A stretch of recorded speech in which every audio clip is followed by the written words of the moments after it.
Throughout most of the 19th century, the wristwatch was a piece of jewelry worn by women. Men carried pocket watches. It was during the Boer War in 1899 that British soldiers decided fumbling around for a pocket watch during battle was a serious waste of time.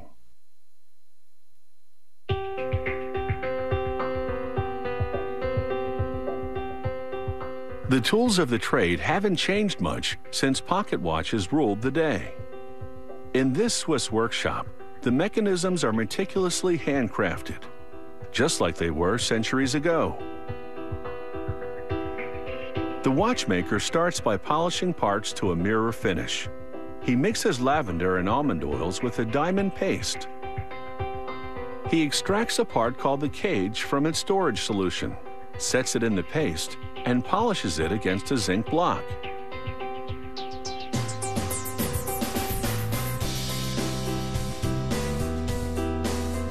He brushes the dust off the cage with a soft piece of wood. Another watchmaker polishes its edges, removing tiny bits of material so other parts can fit to it. The technician attaches gears to the cage. These gears are the balance and escape wheels. He fixes the gears on tiny rubies because they don't wear down easily. The second half of the cage completes this mechanism called the tourbillon. Invented in 1789, these rotating gears in a cage counteract the effect of gravity on timekeeping for more accurate results.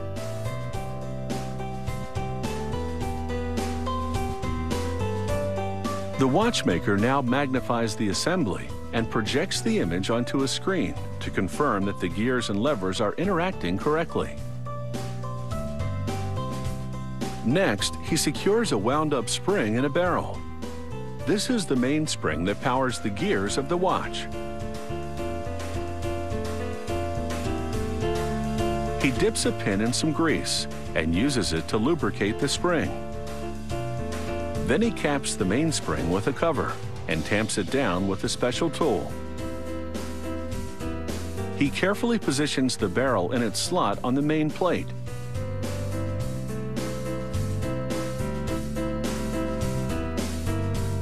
The watchmaker now installs another series of gears on the main plate. They'll transfer power from the spring to the tourbillon.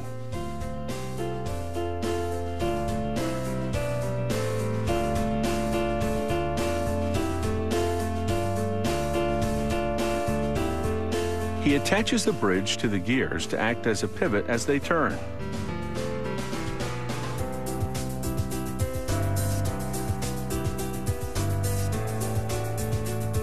Another spot of grease keeps these wheels turning efficiently. With the spring barrel and its transmission gears assembled, production now reaches a critical moment.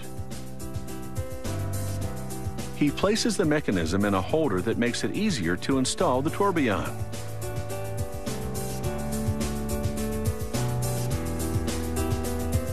It's a tricky job.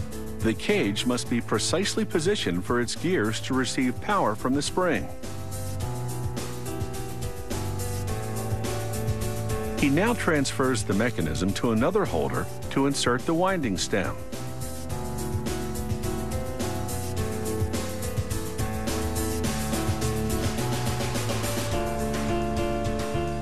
Next, he engraves a circular pattern onto a bridge plate.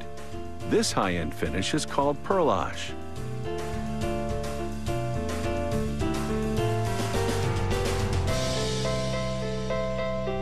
The technician attaches the textured bridge to the dial side of the watch.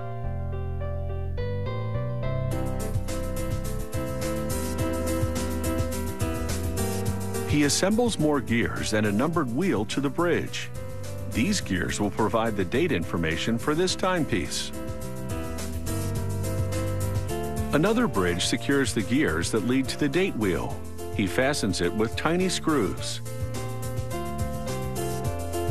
He slides the second date wheel onto its axle and checks the setting mechanism. We'll have the up-to-the-minute details as this watch gets a beautiful face.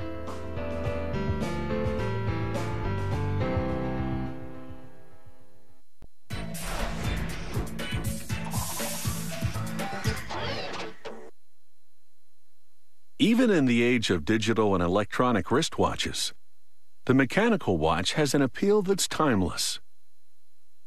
Some are among the most complex in the world and can cost in the six-figure range.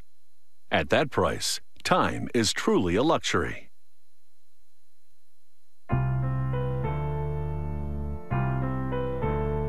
In a factory nestled in the scenic Swiss countryside, a highly skilled team has assembled the inner workings of a luxurious tourbillon wristwatch. Now, a watchmaker fits the handcrafted face onto the mechanisms. Using a special tool, he presses the hands onto an axle at the center of the watch. This enables him to set the time and date.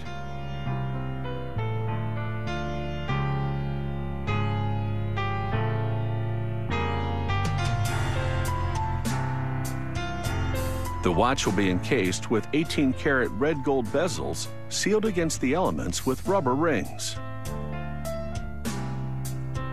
He now fastens the middle casing to the mechanism, then completes the installation of the winding stem and crown.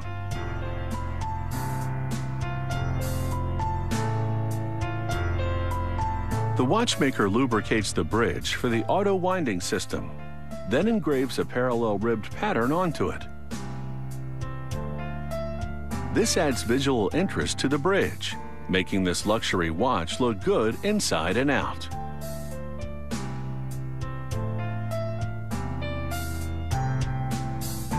After the bridge has been set with jewels, it's ready to be installed at the center of the watch, where its jewels will keep parts from rubbing against each other, causing wear and tear.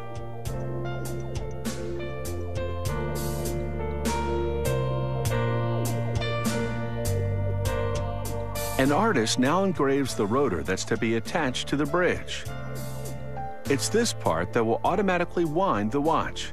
It's a signature piece that can reflect the customer's individual taste.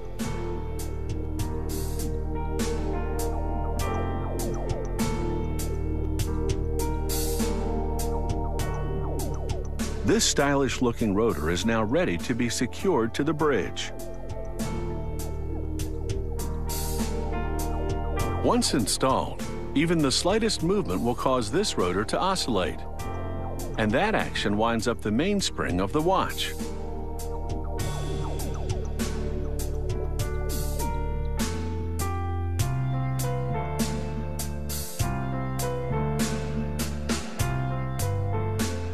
The watchmaker now shields this timepiece with a glass dome and then vacuums dust from the next gold bezel. He carefully cleans this clear sapphire window because even the tiniest speck of dirt could cause the watch to fail. He snaps the front bezel onto the watch. Then, using a special device, he presses the bezel to secure it. This action also squeezes the rubber ring between the bezel and the watch to create a waterproof seal. This watch will now be water resistant to a depth of nearly 330 feet. The back casing screws into place so it can be removed for maintenance work during the life of the watch. Using a special tool, he tightens the casing to just the right tension. He then inspects the watch to confirm that the rotor moves freely within the case. Next up is a computer analysis of the mechanism. A device holds the watch and simulates wrist movements, while the computer evaluates its accuracy.